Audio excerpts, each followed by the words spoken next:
தனுஷ், நாகார்ஜுனா, ரஷ்மிகா மந்தனா நடிப்பில் சேகர் கம்முலா இயக்கத்தில் வெளிவந்துள்ள குபேரா திரைப்படம் குறித்து பல்வேறு விமர்சனங்கள் வெளிவந்துள்ளன.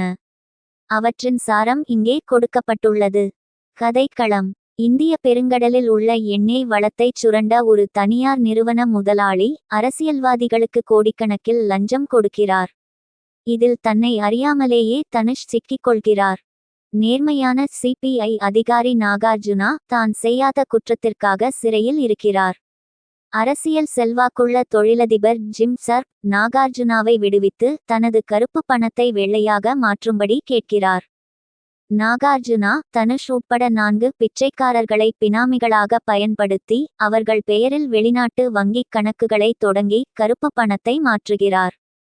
பண பரிவர்த்தனை முடிந்ததும் பிச்சைக்காரர்களை கொலை செய்ய திட்டமிடுகிறார். தனுஷ் தப்பி ஓட அவரை தேடி நாகார்ஜுனா குழுவினருடன் செல்கிறார். தனுஷுக்கு ரஷ்மிகா உதவி செய்கிறார். பணம், பசி, துரோகம், கார்ப்பரேட் ஊழல் மற்றும் வெளிநாட்டு வங்கிகளில் கருப்பு பணத்தை வெள்ளையாக மாறுவது போன்ற தற்போதைய சமூக பிரச்சினைகளை படம் பேசுகிறது. படத்தின் பிளஸ் பாயிண்டுகள்: தனுஷின் நடிப்பு: தனுஷ் பிச்சைக்காரனாகவும் பணக்காரனாகவும் 2 கதாபாத்திரங்களிலும் அற்புதமான நடிப்பை வெளிப்படுத்தியுள்ளார். அவரது பாடி லாங்குவேஜ் பல காட்சிகளை உயர்த்துகிறது. வேளந்தியாக சிரிப்பது, பயப்படுவது, உண்மை தெரிந்ததும் கலங்குவது என அனைத்திலும் அசத்தியுள்ளார். நாகார்ஜுனாவின் நடிப்பு: நாகார்ஜுனா ஒருவித கிரேஸ் ஷேடு கலந்த கதாபாத்திரத்தில் சிறப்பாக நடித்து தான் ஒரு சிறந்த நடிகர் என்பதை நிரூபித்துள்ளார். ரஷ்மிகா மந்தனா தனக்கு கொடுக்கப்பட்ட கதாபாத்திரத்தை அழகாக செய்துள்ளார். ஜிம் சர்ப் வில்லனாக நடித்துள்ள ஜிம் சர்ப் பயத்தை கடத்துகிறார். அவரது தோற்றம் பல மும்பை பிரபலங்களை நினைவூட்டுகிறது.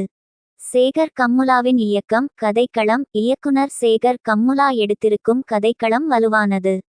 பரபரப்பான திரைக்கதையுடன் நகர்த்தி பிச்சைக்காரர்களின் வாழ்வியலை அழுத்தமாக பதிவு செய்துள்ளார். பணக்காரர்களின் பேராசை, நேர்மையான அதிகாரியின் மனமாற்றம் போன்றவற்றை சிறப்பாக எழுதியுள்ளார். மேக்கிங் தரம்: படத்தின் மேக்கிங் தரம் மற்றும் புரொடக்ஷன் வேல்யூ சிறப்பாக உள்ளது. தேவி ஸ்ரீ பிரசாத்தின் இசை, பாடல்கள் மற்றும் பின்னணி இசை கதைக்கு வலு சேர்க்கிறது. குறிப்பாக போய் வா நண்பா பாடல் ரசிகர்களை ஈர்த்துள்ளது. நிகேத் பொம்மிரெட்டியின் ஒளிப்பதிவு: ஹைதராபாத், திருப்பதி, மும்பை போன்ற நகரங்கள் அழகாக தெரிகின்றன. குப்பை கிடங்குகள், மின்னும் கட்டிடங்கள் என அனைத்தையும் இயல்புடன் பதிவு செய்துள்ளார். எமோஷன்: ஆங்காங்கே வரும் எமோஷன் மொமெண்ட்களும் நடிகர்களின் உணர்வுபூர்வமான நடிப்பும் படத்திற்கு பலம் சேர்க்கின்றன.